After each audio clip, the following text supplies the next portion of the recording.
कन्हैया भाई, आपको कुछ समझ में आया? पांचों जो राजनीतिक नुमाइंदे हैं आज पैनल पर सब साथ रहे हैं। बिहार की सत्ता की बागडोर इनके हाथों में रही है, किसी के पास लंबे समय के लिए, किसी के पास थोड़े वक्त के लिए। ये आगे कुआं पीछे खाई जब मैं कहता हूं बिहार की पढ़ाई के बारे में, गलत कह रहा हूं क्या मैं? और ये यहां सिर्फ कोरे घड़ियाली आंसू बहाए जा रहे हैं क्या?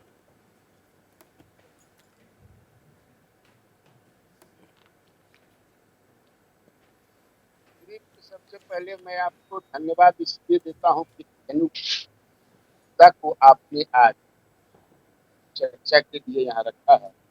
अपराध मैं देख रहा हूँ सारे पॉलिटिकल पार्टी पहली बार मतलब इस तरह के पॉलिटिक्स होता है। और पॉलिटिक्स जो है बिहार में सब कुछ को बढ़ा देता है, उसमें शिक्षा भी। आपको याद होगा पिछले दिनों हाईकोर्ट जज कन्हैया भाई, मैं आपका ऑडियो ठीक करवाता हूं। आपका ऑडियो क्योंकि समझ में नहीं आ रहा है, दोबारा से रिकनेक्ट आपको करवा रहे हैं। पर अभिषेक, आप तो युवा हैं, ये देखिए कहीं ना कहीं आप सारे जो बैठे हुए हैं, आपके हाथों में वो जिम्मेदारी थी ना? वो जिम्मेदारी निभाई गई है क्या ईमानदारी से? क्या आप ये बात कह सकते हैं? क्या शिक्षा दरअसल एक प्राथमिकता है एक ऐसे राज्य में जहां दरअसल ब्रेन पावर का डंका पूरी दुनिया में बज रहा है? जिसका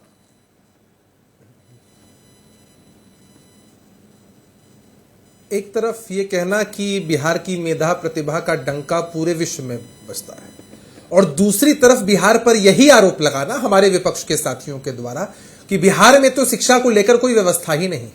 अरे बिहार का हर एक बच्चा यहां जन्म लेने के बाद जर्मनी चला जाता है पढ़ने। क्या बिहार की ही स्कूली शिक्षा से बच्चे निकलते हैं और आईएएस आईपीएस तक बनते हैं।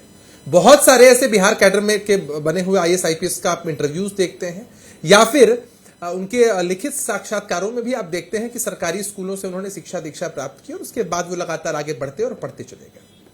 समझना यह आवश्यक है कि आरोप हम पर वो लोग लगा रहे हैं जब हमारे साथ रहते हैं तब इसी शिक्षा व्यवस्था का गुणगान करते हैं। और संदीप जी, एफिशिएंसी किसी भी चीज की 100% नहीं होती है, या किसी की अपेक्षा अच्छा, एक चीज बताइए अभिषेक, मेरा थोड़ा ज्ञानवर्धन, एक मिनट मेरा थोड़ा ज्ञानवर्धन कीजिएगा, मेरा ज्ञानवर्धन कीजिएगा। 242 की विधानसभा, कितने मंत्री हैं बिहार सरकार में?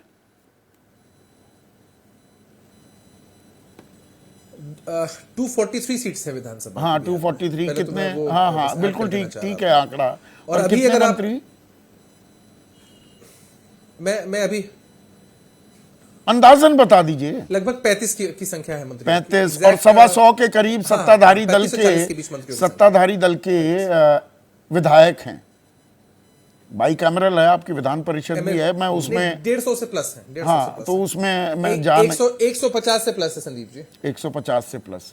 इनमें से एक भी, एक मिनट रुकिए ना, उसमें से एक भी सत्ताधारी दल का विधायक या एक भी मंत्री का बेटा या बिटिया सरकारी स्कूल में पढ़ती है बिहार में?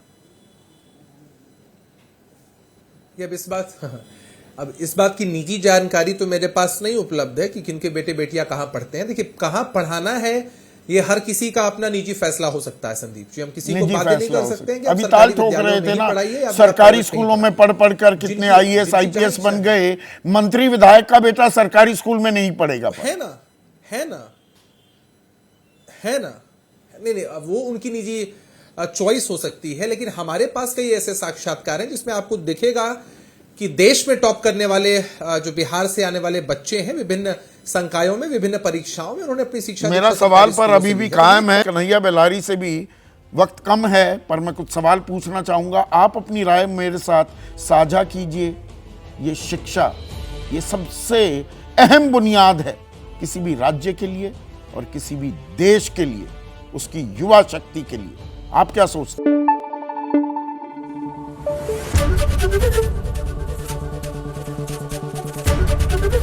एबीपी न्यूज आपको रखे आगे।